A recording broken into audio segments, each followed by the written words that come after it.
سورہ بقرہ کی آخری آیت۔ اس آیت میں پہلے تو ایک بہت بڑی خوشخبری ہے، اور یہ قرآن مجید میں کئی دفعہ آیا ہے یہ مضمون۔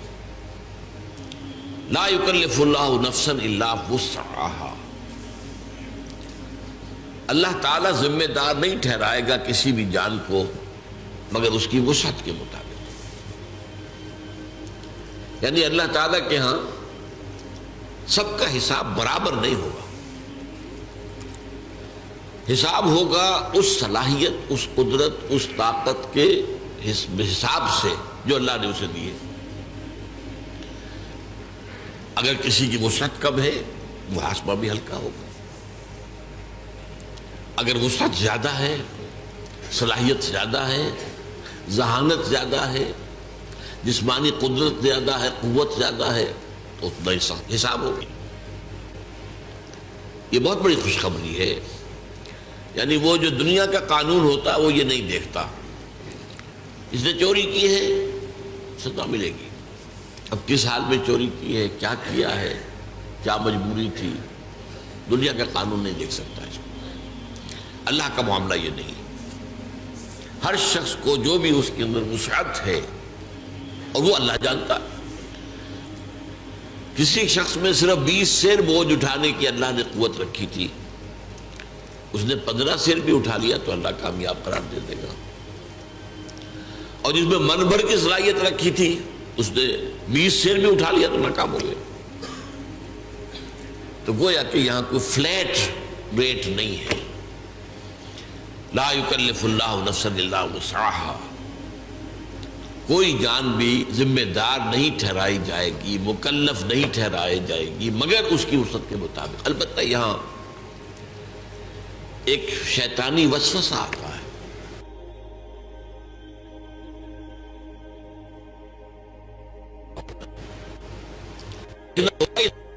صلاحیت ظاہر ہو رہی ہے۔ اگر صلاحیت نہیں ہے تو دنیا میں بھی کامیابی نہیں ہونی چاہیے۔ دنیا میں تو آپ آگے سے آگے جا رہے ہیں، اور دین کے لیے یہ کہہ دیں میرے اندر صلاحیت نہیں، یہ دھوکہ ہے۔ تو اللہ جانتا ہے کس میں کتنی صلاحیت رکھی، اس کے حساب سے ہوگا معاملہ۔ اپنی امکانی حد تک آدمی کر گزرے بس، اللہ تعالیٰ کے اللہ کو معلوم ہے حساب کتنا ہے، کتنا لینا ہے، کیا ہم نے دیا تھا، کتنی قوت، کتنی ذہانت، کتنی صلاحیت کتنی ہم نے دی تھی۔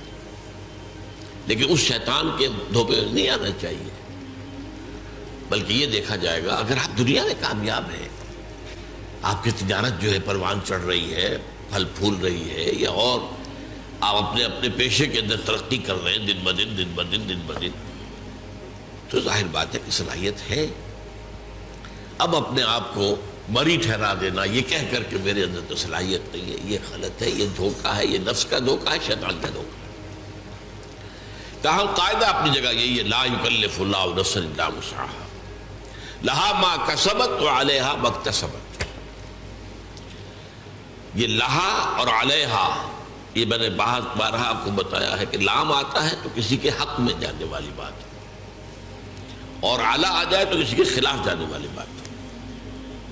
القرآن حجت لک او علیک، قرآن یا تو حجت اور دلیل ہے تمہارے حق میں یا تمہارے خلاف،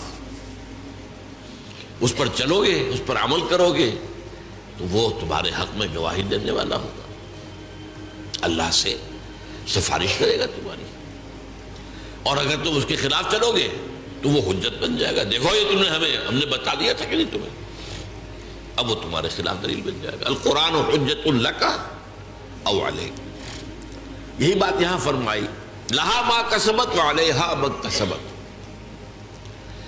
ہر نفس کے لیے، ہر جان کے لیے ہے وہی کچھ جو اس نے کمائی کی ہے، اور اسی پر وبال آئے گا اس کا جس کی کہ اس نے گناہ کی کمائی کی۔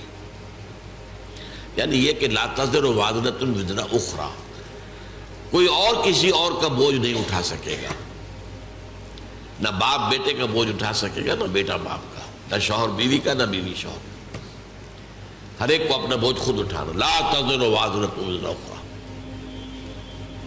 تو لا یکلف اللہ نفسا الا وسعها لها ما کسبت وعلیہا ما اکتسبت. اب اس کے بعد ایک دعا تلقین کی گئی، ربنا لا تؤاخذنا ان نسینا او اخطانا. اے رب ہمارا مواخذہ مت کیجو اس پر اگر ہم بھول جائیں یا خطا ہو جائے. خطا کسے کہتے ہیں؟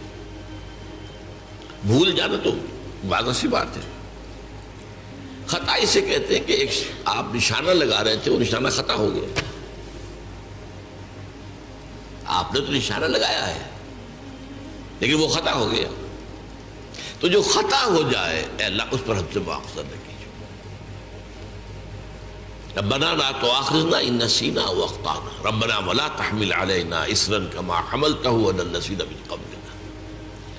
اور اللہ ہم پر مت ڈالیو وہ بوجھ جو تو نے ہم سے پہلوں پر ڈالا.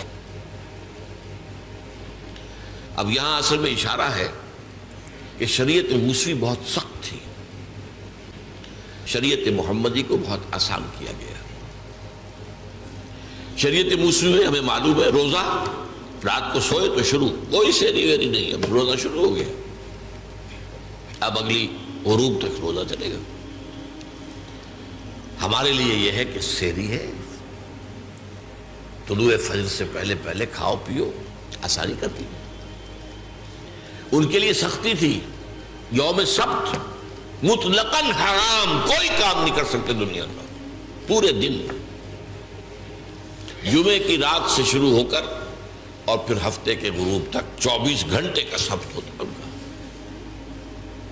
اور جو لوگ یہودی آج بھی جو پریکٹسنگ یہودی ہے وہ اس پر عمل کرتے ہیں، اپنے ٹیلی فون بھی ڈسکنیکٹ کر دیتے ہیں، کچھ نہ ٹیلی فون سنیں گے نہ ٹیلی فون کریں گے، کوئی کام دنیا کا کوئی کام، بس عبادت کرو، تورات پڑھو، وہ جو بھی اور کوئی ان کے ہاں عبادت کا طریقہ ہے نوافل ادا کرو، بس یہ کوئی کام دنیا کا. اور ایک ہیلا کر کے اصحاب السبت نے، آپ کو معلوم ہے سورہ اعراف میں آیا ہے، تو جو ہیلا کیا تھا اس کے اوپر بڑا سخت عذاب آیا ان پر. انہیں بندروں کی شکل میں بنا دیا گیا، کونوا قردۃ خاسئین، ان کی شکلیں بدل دی گئی بس. تو اس لیے شریعت موسوی بہت سخت تھی، شریعت محمدی میں آسانیاں کی گئی. اور اصول بھی حضور نے فرمایا یسروا ولا تعسروا، بھائی لوگوں کے لیے آسانی پیدا کیا کرو، سختی نہ کیا کرو. عام طور پر ہمارے ہاں رویہ کیا ہے، آپ کو تو سخت سے سخت بات کا فتویٰ دیں گے، اور خود انہیں معلوم ہے کتاب الحیل کس طرح ہیلے سے بچا جا سکتا ہے، خود ہیلوں پر عمل کریں. یہ عام ہے. ہونا یہ چاہیے کہ آپ اپنے لیے زیادہ سے زیادہ سختی کر لیں، دوسروں کے لیے آسانی، جو بھی شریعت کے اندر وہ گنجائش نکل سکتی ہے وہ نکال کر دکھائیں. یرید اللہ بکم اليسر ولا یرید بکم العسر، اللہ تو تمہارے ساتھ آسانی چاہتا، سختی نہیں چاہتا. یہ بھی روزے کے حکم کے سلسلے میں یہ الفاظ آئے ہیں سورہ بقرہ کے.